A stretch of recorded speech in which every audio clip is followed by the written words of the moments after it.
नमस्कार, मी मनोज भावसार सर, प्रवेश प्रक्रिया अभ्यासक, श्रीगोंदा जिल्हा अहमदनगर. फार्मसी ॲडमिशन प्रक्रियेच्या माहितीच्या या व्हिडिओमध्ये प्रथमतः आपल्या सर्वांचं स्वागत करतो. विद्यार्थी व पालक बंधू भगिनींनो, बी फार्मसी आणि फार्म डी या अभ्यासक्रमाच्या प्रवेश प्रक्रियेची सूचना CET सेल मुंबई यांच्यामार्फत जारी करण्यात आलेली आहे आणि ह्या प्रवेश प्रक्रियेची नोंदणी म्हणजेच रजिस्ट्रेशन 9 डिसेंबरपासून सुरू होत आहे. याबाबतची माहिती आपल्याला या व्हिडिओमध्ये देण्याचा मी प्रयत्न करत आहे. ॲडमिशन प्रक्रिया सुलभ व्हावी हा या व्हिडिओचा उद्देश आहे. आपण सर्व या व्हिडिओला लाईक आणि शेअर करताल असा मला विश्वास आहे.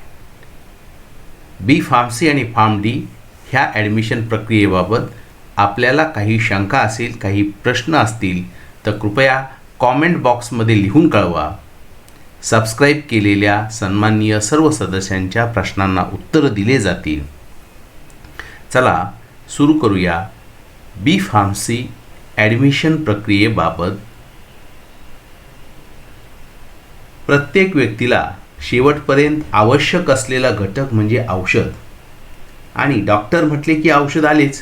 आजारांच्या उपायासाठी विविध औषधांची गरज असते. त्यांचे निर्माणशास्त्र या बी फार्मसी अभ्यासक्रमात येते. बी फार्मसी अभ्यासक्रम पूर्ण केल्यानंतर औषध निर्मिती कंपन्यांमध्ये मोठी संधी आहे. तसेच औषधाचे दुकान चालवण्याचा परवाना मिळतो, म्हणजेच लायसन्स मिळते.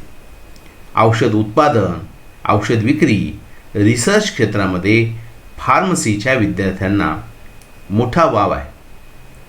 फार्मसीच्या 15% जागा ऑल इंडिया कोट्यातील प्रवेशासाठी नीट मार्फत, तर राज्यातली 85% कोट्यातील प्रवेशासाठी MST CET द्यावी लागते. CETमध्ये गणित किंवा बायोलॉजी यापैकी कोणताही एक विषय घेऊन परीक्षा देता येते. फार्मसीच्या बाबतीत अत्यंत महत्त्वाचा असा एकच अभ्यासक्रम आहे की ज्यामध्ये ए ग्रुप किंवा बी ग्रुप असला तरी चालतो, म्हणजेच PCMचे विद्यार्थीसुद्धा फार्मसीला अप्लाय करू शकतात, त्याबरोबर PCBचे विद्यार्थीसुद्धा फार्मसीला अप्लाय करू शकतात. अशा पद्धतीचा हा अभ्यासक्रम आहे. मॅथमॅटिक्स किंवा बायोलॉजी यापैकी ज्या विषयात जास्त मार्क्स असतील ते मार्क्स या निकालासाठी गृहीत धरले जातात. फार्मसीच्या एकूण जागांपैकी 15% जागा ह्या नीटमधून भरल्या जातात, 20% जागा ह्या मॅनेजमेंट कोट्यातून भरल्या जातात आणि उरलेल्या जागा MST CET परीक्षेमधून भरल्या जातात. उदाहरणार्थ एखाद्या कॉलेजमध्ये जर 100 बी फार्मसीच्या जागा असतील तर त्यापैकी 15 जागा ह्या देश पातळीवरच्या नीटमधून भरल्या जातात, 20% जागा ह्या मॅनेजमेंट कोट्यातून भरल्या जातील आणि उरलेल्या 65 जागा ह्या MST CET परीक्षेमधून भरल्या जातात. आता CET सेलमार्फत हे जे ॲडमिशनचं नोटीस आलेलं आहे यामध्ये रजिस्ट्रेशन कधी कसं करावं त्याच्या तारखा दिलेल्या आहेत. आपण त्या पाहू. इथे आपल्याला नोटिफिकेशनमध्ये दिसेल दिनांक 9 डिसेंबर 2020 ते 14 डिसेंबर 2020 या कालावधीमध्ये आपल्याला ऑनलाईन रजिस्ट्रेशन करायचं आहे. बी फार्मसीच्या किंवा फार्म डीच्या प्रवेशासाठी पहिली पायरी म्हणजे ऑनलाईन रजिस्ट्रेशनची आहे.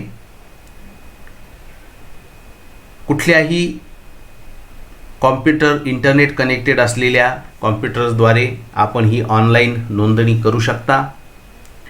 दुसरी स्टेप आहे अपलोडिंग रिक्वायर्ड डॉक्युमेंट्स. जे आवश्यक डॉक्युमेंट्स आहेत ते स्कॅन करून अपलोड करायचे. अपलोड करताना स्कॅनिंगसाठी ओरिजिनल डॉक्युमेंट स्कॅन केले गेले पाहिजेत. झेरॉक्स ह्या स्कॅन करून अपलोड करायच्या नाहीत, ही बाब लक्षात ठेवा. अपलोडिंगसाठी जे डॉक्युमेंट्स स्कॅन करायचे ते ओरिजिनलच असले पाहिजेत. स्कॅनिंग झाल्यानंतर ते डॉक्युमेंट्स स्कॅन इमेज व्यवस्थित पाहायची, क्लिअर दिसते का, ओळखू येत आहेत का नावं, डेट्स वगैरे सगळ्या बाबतीत, ह्या गोष्टी बारकाईने पाहून घ्यायच्यात. त्यानंतर दुसरी स्टेप जी आहे ती 9 डिसेंबर ते 15 डिसेंबरपर्यंतची आहे. याला डॉक्युमेंट व्हेरिफिकेशन ही स्टेप आहे. यामध्ये डॉक्युमेंट व्हेरिफिकेशन करून ऑनलाईन पद्धतीने आपलं ॲडमिशन फॉर्म कन्फर्म होतो. या स्टेपला document verification and confirmation of application form for admission by online mode, यासाठी ई स्क्रुटिनीची यादी वेबसाईटवर दिलेली आहे. आता वेबसाईट या ॲडमिशन पोर्टलची कोणती आहे हे देखील आपण पाहिलं पाहिजे. www.mahacet.org ही CET सेलचे ॲडमिशन पोर्टल आहे. यावरच फार्मसीच्या, इंजिनिअरिंगच्या, मेडिकलच्या सर्व ॲडमिशनच्या लिंक्स, टॅब्स उपलब्ध आहेत. mahacet.org या वेबसाईटला भेट दिल्यानंतर फार्मसी अंडर ग्रॅज्युएट कोर्सेस या टॅबला क्लिक केल्यानंतर आपल्याला तिथे रजिस्ट्रेशनची लिंक दिसेल. त्याचबरोबर नोटिसेसमध्ये ई स्क्रुटिनीची यादी दिसेल. ई स्क्रुटिनीचे जे सेंटर्स आहेत त्याची यादी देखील आपल्याला याच्यावर पाहायला मिळेल. जेव्हा आपण जे डॉक्युमेंट्स अपलोड करतो स्कॅन करून, त्याची ई स्क्रुटिनी होईल आणि ई स्क्रुटिनी झाल्यानंतर आपल्याला चेक करायचं आहे की या अपलोड केलेल्या डॉक्युमेंट्समध्ये व्हेरिफिकेशन झालं की नाही किंवा त्यामध्ये काही प्रॉब्लेम आहेत का हे आपल्याला लॉग इनमध्ये दिसेल. त्याचबरोबर व्हेरीफाय झाल्यानंतर आपल्याला त्याची रिसिप्टही, ॲक्नॉलेजमेंट रिसिप्ट आपल्या लॉग इनला दिसणार आहे. आणि जर एखादा एरर आला, फॉर एक्झाम्पल एखादं डॉक्युमेंट जर व्यवस्थित अपलोड झालं नाही, म्हणजेच क्लिअर दिसत नसेल किंवा चुकीचं डॉक्युमेंट अपलोड झालेलं आहे, तर हे जे काही डिटेल्स आहेत एररचे, म्हणजे चुकीच्या डॉक्युमेंट्सबद्दल किंवा डॉक्युमेंटमध्ये अपलोड झालेल्या डॉक्युमेंट्स व्हेरिफिकेशन करताना जर त्या डॉक्युमेंट्समध्ये काही एरर आला तर तो विद्यार्थ्याला त्यांच्या लॉग इनमध्ये दिसणार आहे, कॅन्डिडेट्स लॉग इनमध्ये. त्यामुळं ही जी बाब आहे ही अत्यंत महत्त्वाची आहे, ही समजावून घ्या. आपण रजिस्ट्रेशन केलं म्हणजे आपलं ॲप्लिकेशन कन्फर्म झालं असं नाही. तर रजिस्ट्रेशन झाल्यानंतर आपण ई स्क्रुटिनी आपलं जे होणार आहे ॲप्लिकेशन, त्यासाठी लॉग इन करून पुन्हा पाहायचं आहे. ई स्क्रुटिनी झाल्यानंतर जर काही एरर असेल अपलोड केलेल्या डॉक्युमेंट्समध्ये तर ते दर्शविण्यात येईल आणि त्यानुसार आपल्याला ते रिसबमिट करायचं आहे ॲप्लिकेशन, म्हणजेच पुन्हा अपलोड करून ॲप्लिकेशन सबमिट करायचं आहे. त्याचे जे डेट्स आहेत त्या देखील समजावून घ्या. 9 तारखेपासूनच म्हणजेच 9 डिसेंबरपासून या ठिकाणी 14 डिसेंबरपर्यंत ह्या तारखा आहेत. रजिस्ट्रेशन झाल्यानंतर ई स्क्रुटिनी होणार आहे. ई स्क्रुटिनी झाल्यानंतर आपल्याला लॉग इनमध्ये ई स्क्रुटिनी ही ऑनलाईन मोडमध्ये होणार आहे. आपलं काम फक्त एवढंच आहे की लॉग इन करायचं आहे आणि आपलं ॲप्लिकेशन हे कन्फर्म झालं की नाही हे पाहायचं आहे, त्याची ॲक्नॉलेजमेंट जनरेट झाली की नाही ते पाहायचं आहे. एरर असेल डॉक्युमेंटमध्ये तर आपला ॲप्लिकेशन फॉर्म नव्या अपलोडसह सबमिट करायचं आहे, रिसबमिट करायचं आहे. ह्या बाबी आपण लक्षात ठेवल्या पाहिजेत. रजिस्ट्रेशन झालं आहे म्हणजे प्रक्रिया पूर्ण झाली असं कृपया समजू नका. ही ई स्क्रुटिनी पद्धत यावर्षी आलेली आहे, विद्यार्थ्यांना नवीन आहे, परंतु याचं स्पष्ट माहिती ही अधिकृत वेबसाईटवर दिलेली आहे. ही झाली आपली 3rd स्टेप. त्यानंतर पुढच्या स्टेपकडे आपण येणार आहोत की आपलं ॲप्लिकेशन कन्फर्म झाल्यानंतर प्रोव्हिजनल मेरिट लिस्ट लागणार आहे. प्रोविजनल मेरिट लिस्ट आपण काळजीपूर्वक पाहायची आहे. ही प्रोविजनल मेरिट लिस्ट 17 डिसेंबर रोजी लागणार आहे. ह्या प्रोविजनल मेरिट लिस्टमध्ये आपलं नाव असलंच पाहिजे.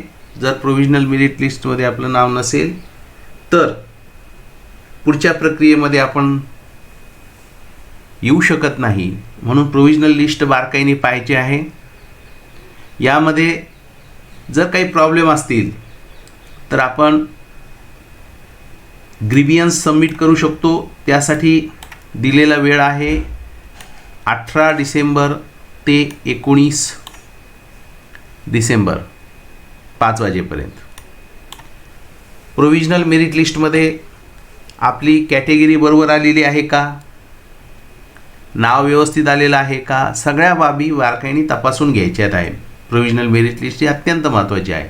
त्यामध्ये काही अडचण असेल तर त्यासाठी आपण ग्रीवियन्स सबमिट करू शकतो. आपल्या लॉग इनमधून त्याच्या तारखा आहेत 18 डिसेंबर ते 19 डिसेंबर, म्हणजे 2 दिवस यासाठी आहेत.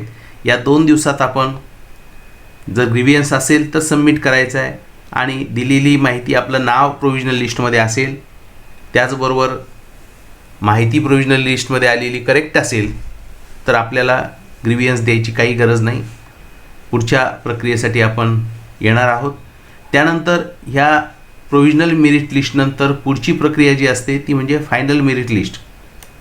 प्रोविजनल मेरिट लिस्टमधले प्रॉब्लेम सॉल्व करून फायनल मेरिट लिस्ट बनवण्यात येते आणि ही फायनल मेरिट लिस्ट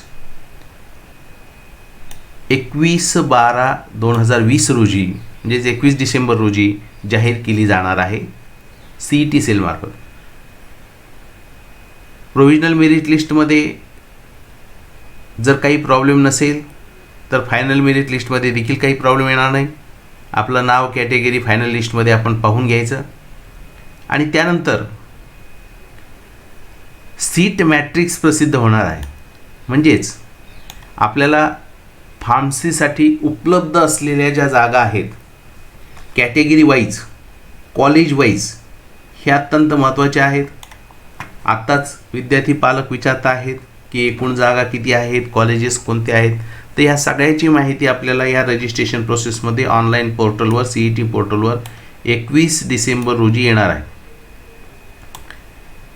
21 डिसेंबर रोजी एकूण उपलब्ध जागा किती आहेत कॅप राऊंडसाठी, पहिल्या राऊंडसाठी, त्याचा सीट मॅट्रिक्स हा प्रसिद्ध होणार आहे. त्यामध्ये आपल्याला कॉलेज वाईज, कॅटेगरी वाईज उपलब्ध बी फार्मसी आणि फार्म डी या अभ्यासक्रमाच्या जागा दिसणार आहे. त्यानंतर पुढची जी स्टेप आहे महत्त्वाची ती म्हणजे ऑप्शन फॉर्म भरणं. यालाच प्रेफरन्स फॉर्म देखील म्हणतात. म्हणजे एकूण कॉलेजच्या सीट मॅट्रिक्समधल्या जागाप्रमाणे आपल्याला कुठल्या कॉलेजला ॲडमिशन घेण्याची इच्छा आहे, आपल्या मेरिटनुसार आपल्याला कुठलं कॉलेज मिळू शकतं याचा अभ्यास करून कॉलेजची यादी निवडणे याला ऑप्शन फॉर्म भरणे किंवा प्रेफरन्स फॉर्म भरणे असं म्हणतात. तर हे अत्यंत महत्त्वाची ही स्टेप आहे. Online submission and confirmation.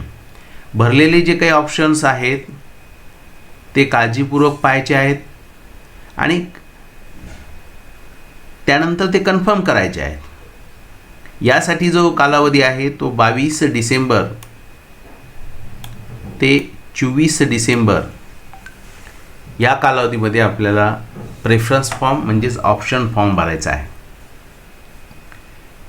हे केल्यानंतर नेक्स्ट स्टेप जी आहे ती म्हणजे आपल्या दृष्टीने अत्यंत महत्त्वाची निवड यादी जाहीर होणे. पहिली निवड यादी याला म्हणतात round first selection list. CAP राऊंडची, कॅप म्हणजे सेंट्रल ॲडमिशन प्रोसेस, ह्या कॅप राऊंडची पहिली यादी 27 डिसेंबर रोजी जाहीर होणार आहे. त्यानंतर ते सीट ॲक्सेप्ट करून सीट ॲक्सेप्टन्समध्ये आपल्याला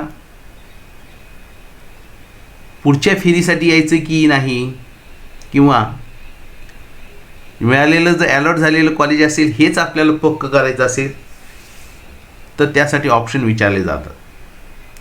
याला फ्रीज ऑप्शन सीट ॲक्सेप्टन्स फॉर्ममध्ये आणि फ्लोट ऑप्शन असं म्हणतं. आता हे फ्रीज आणि फ्लोट काय आहे, तर आपण दिलेल्या प्राधान्यक्रमामध्ये आपल्याला हवं ते कॉलेज जर मिळालं असेल तर आपण ते ॲडमिशन पक्क करू शकतो. यासाठी फ्रीज ऑप्शन असतो. सीट ॲक्सेप्टन्स करायचा आणि फ्रीज ऑप्शन निवडायचा. आणि फॉर एक्झाम्पल आपल्याला जर आपण 20 प्रेफरन्स दिलेत आणि आपल्याला 15 नंबरचं कॉलेज अलॉट झालेलं आहे, परंतु आपल्याला त्याच्यावरचं कॉलेज हवं आहे, असं जर असेल तर आपण पुढच्या फेरीसाठी ॲपियर होऊ शकतो.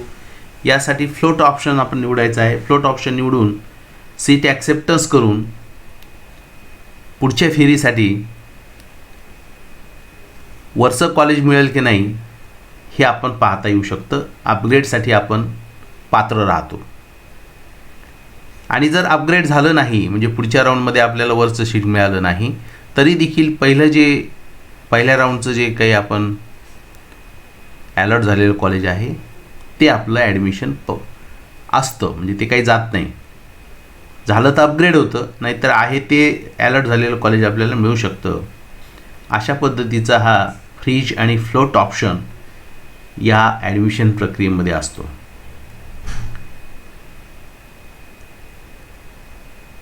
त्याचबरोबर जर फर्स्ट प्रेफरन्समध्ये फर्स्ट राऊंडमध्ये फर्स्ट चॉईसलाच जर आपल्याला कॉलेज मिळालं तर ते आपल्याला घ्यावंच लागेल, कारण आपला तो प्राधान्यक्रम पहिला असतो. त्यामध्ये काय अपग्रेडेशन किंवा दुसरं कॉलेज घेण्याचा विषय येणार नाही. 28 डिसेंबर ते 30 डिसेंबर हा कालावधी या सीट ॲक्सेप्टन्ससाठी आहे. त्यानंतर अलॉट झालेल्या इन्स्टिट्यूटला रिपोर्टिंग करण्यासाठी दिलेला कालावधी हा 28 डिसेंबर ते 30 डिसेंबर असा आहे. याच कालावधीमध्ये आपल्याला सीट ॲक्सेप्टन्स करून अलॉट झालेल्या इन्स्टिट्यूटला रिपोर्टिंग करून, जर तेच कॉलेज आपल्याला असेल तर रिक्वायर्ड डॉक्युमेंट्स सबमिट करून कॉलेज आपल्याला घेता येईल, ॲडमिशन पक्क करता येईल. इन्स्टिट्यूट त्यावेळी आपले सर्व ओरिजिनल डॉक्युमेंट्स व्हेरीफाय करेल की जे आपण रजिस्ट्रेशनच्या वेळेस अपलोड केले होते.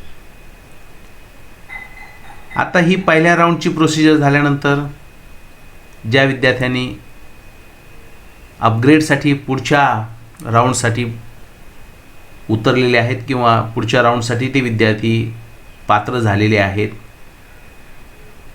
त्यांच्यासाठी सेकंड राऊंडसाठी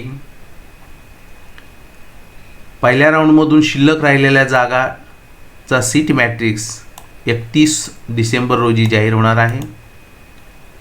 त्यानंतर ऑप्शन फॉर्म आपण भरणार आहोत 1 ते 3 जानेवारीपर्यंत. या ठिकाणी आपण नव्याने ऑप्शनही देऊ शकतो किंवा जुने ऑप्शन कंटिन्यू करू शकतो. हे देखील महत्त्वाचं आहे. यानुसार सेकंड राऊंडची प्रोव्हिजनल अलॉटमेंट म्हणजेच दुसरा राऊंड हा 5 जानेवारी 2021 रोजी जाहीर होणार आहे. या दुसऱ्या राऊंडमध्ये अलॉट झालेले इन्स्टिट्यूट जर असेल तर सीट ॲक्सेप्टन्स करून इथे आपण पुन्हा फ्रीज फ्लोट ही ऑप्शनपैकी जो योग्य असेल आपल्या दृष्टीने तो निवडू शकतो. त्याच्या तारखा आहेत 6 जानेवारी ते 8 जानेवारी. रिपोर्टिंग त्या इन्स्टिट्यूटला पहिल्या राऊंडप्रमाणेच सेकंड राऊंडमध्ये अलॉट झालेल्या इन्स्टिट्यूटला विद्यार्थ्यांना रिपोर्टिंगचा कालावधी आहे 6 जानेवारी ते 8 जानेवारी. त्यानंतर या सेकंड राऊंडनंतर जर काही वॅकंट सीट राहिल्यात तर त्या 9 जानेवारी ते 13 जानेवारी ह्या ज्या कालावधी आहे या कालावधीमध्ये आपल्याला वेबसाईटवर दिसतील सीट मॅट्रिक्स. त्याचबरोबर इन्स्टिट्यूट वाईज इन्स्टिट्यूटच्या वेबसाईटला ह्या दिसतील. आणि त्यानंतर त्यासाठी आपण राहिलेल्या जागासाठी सुद्धा ॲडमिशन इन्स्टिट्यूट लेवलवर करू शकतो.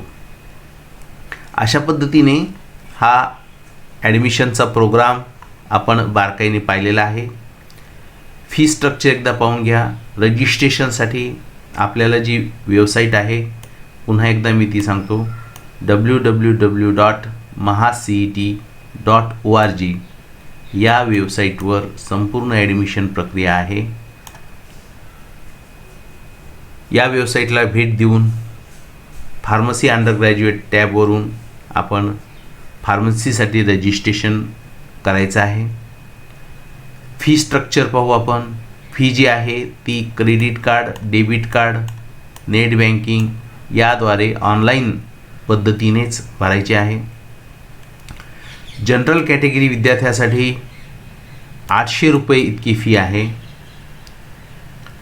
रिझर्व्ड कॅटेगरीचा विद्यार्थी असेल म्हणजेच SC, ST, VJ, DT, NTA, NTB, NTC, NTD, OBC, SBC आणि EWS ह्या रिझर्व्ड कॅटेगरीच्या विद्यार्थ्यासाठी, त्याचबरोबर PWD कॅन्डिडेट असेल तर त्यांच्यासाठी रजिस्ट्रेशनची ॲडमिशन प्रक्रियेमध्ये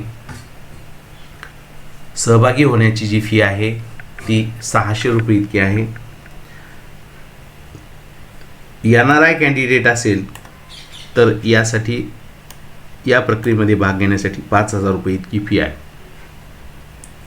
अशा पद्धतीने रजिस्ट्रेशनच्या सर्व प्रक्रिया आपण बारकाईने पाहिलेल्या आहेत.